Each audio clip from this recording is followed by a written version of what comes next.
It was the winter of 1934. A small woman wrapped in furs stepped off at the last train from Moscow at Helsinki's central station. She scanned the platform, spotted the Soviet embassy's car across the rail yard, and hurried towards it. Unbeknownst to those around her, a figure from the hidden world of espionage had just entered amongst them. Her name, Zoja Voskresenskaya.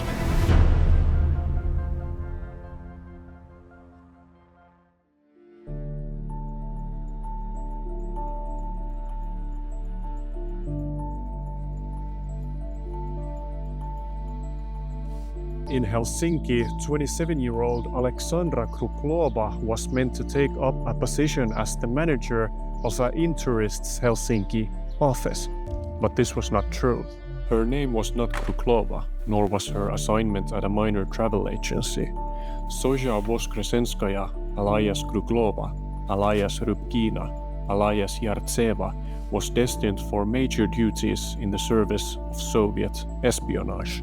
In Helsinki, Zoja met her future husband Boris Yartsev, who was the second secretary of the Soviet embassy here in Helsinki, and married him in 1936. But Boris wasn't a diplomat either. He was in charge of the Soviet Union's secret service and the NKVD's espionage and terror operations under the cover of the embassy in Helsinki. Zoja was his deputy. Stalin had tasked Yartsev with initiating unofficial negotiations with Finland's political leadership in an effort to avoid the looming war. Yartsev proposed that the Finns voluntarily give the Soviet Union what the great power would later take by force through war. Very little is known about Zoja Yartseva's activities in Finland. It remains a mystery what one of the Soviet Union's most accomplished agents was doing in Helsinki for nearly 5 years. In her own memoir, which has never been translated into Finnish, she reveals nothing concrete about that period. It is assumed that in the early 1930s, she helped reassemble fragments of the Soviet espionage network that had been dismantled by Finland's security police and gathered intelligence on Germany under the alias Irina. The most important agent in Irina's spy ring was the writer Hella Vuolijoki, who often submitted political reports to the Soviet embassy under the codename Poet. Even though detectives from the Finnish security police closely tracked the activities of the Soviet embassy here in Helsinki, not even a personnel card for Yartsev can be found in the police archives. Zoja Yartseva's contribution is so conspicuously absent from the archives that it raises the suspicion of a deliberate erasure of history. And on the eve of the Winter War, the Yartsevs moved to Stockholm, from where they continued managing Soviet affairs related to Finland. Zoja remained active, running her own spy network and leading the Red Orchestra espionage group operating in Germany. Her relationship with Hella Vuolijoki remained close.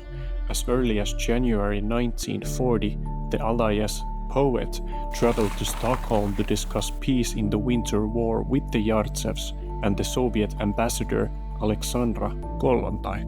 Later, during the Continuation War, Zoja would meet with Vuolijoki in a Stockholm hospital room where Vuolijoki was receiving medical treatment.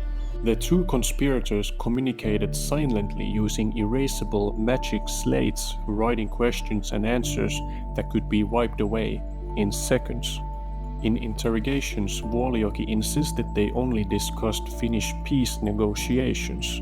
Zoja, however, wrote in her memoirs that she assigned Hella intelligence tasks and provided her with a cipher to transmit the gathered information from Finland to Stockholm. And as time went on, the emergence of the atomic bomb in the West began to overshadow everything else in the Soviet Union's espionage operations.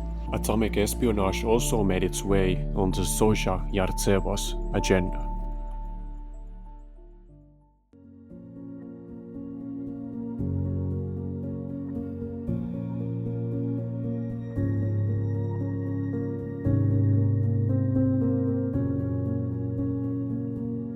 many Jewish scientists fled Nazi Germany during this time. Among them was the brilliant Austrian physicist Lise Meitner, who had been the first to demonstrate nuclear fission in her lab. Soviet espionage also had its sights set on Jewish physicist Niels Bohr, attempting to recruit him in 1942.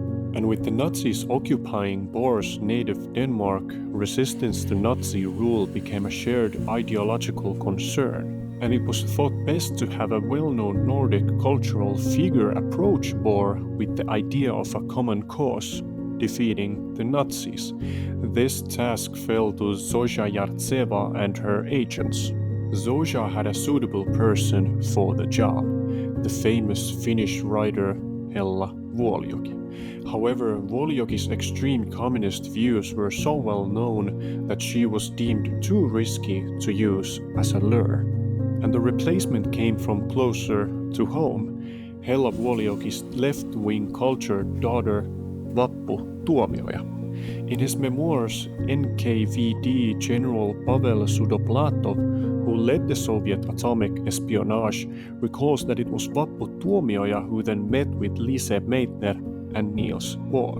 Bohr's nuclear expertise would prove invaluable to the Soviets after the war, particularly following the bombing of Hiroshima. The Soviet Union had completed its first nuclear reactor by following blueprints stolen from the United States. However, the reactor located in the closed town of Sillamäe in Estonia on the shores of the Gulf of Finland refused to start up. With Zoja Voskresenskaya's assistance, a meeting was arranged in Copenhagen between Niels Bohr and Soviet agents posing as scientists. Bohr had openly discussed the problems faced by the Americans in their attempts to start up their own reactor. Eventually, Bohr pointed out to a specific part of the design and said, "That's where the problem lies." The agents returned to Sillamäe, and soon they succeeded in starting the nuclear reaction, producing the fuel for the Soviet Union's first atomic bomb, which was detonated in 1949. Zoja Voskresenskaya's activities during the war in Stockholm were apparently deemed satisfactory, as she was promoted to the rank of colonel and became the head of the NKVD's Foreign Intelligence Division for Germany. Her husband Boris, on the other hand, fell out of favor and died in 1947 in a mysterious car accident.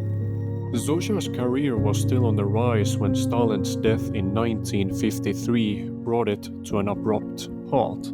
She was sent to a labor camp in Vorkuta, not as a prisoner, but to serve as the camp's assistant commandant. The thaw under Khrushchev in 1956 gave Zoja the chance to leave the Gulag, but she had no chance of returning to the KGB, which had replaced the security services. However, Zoja didn't rest on her laurels. At the age of 49, she started a completely new career as a screenwriter and children's author. And under her maiden name, Zoja Voskresenskaya, she wrote about 20 children's books, many of which told stories about Lenin's childhood. The books became hugely popular, with 22 million copies printed.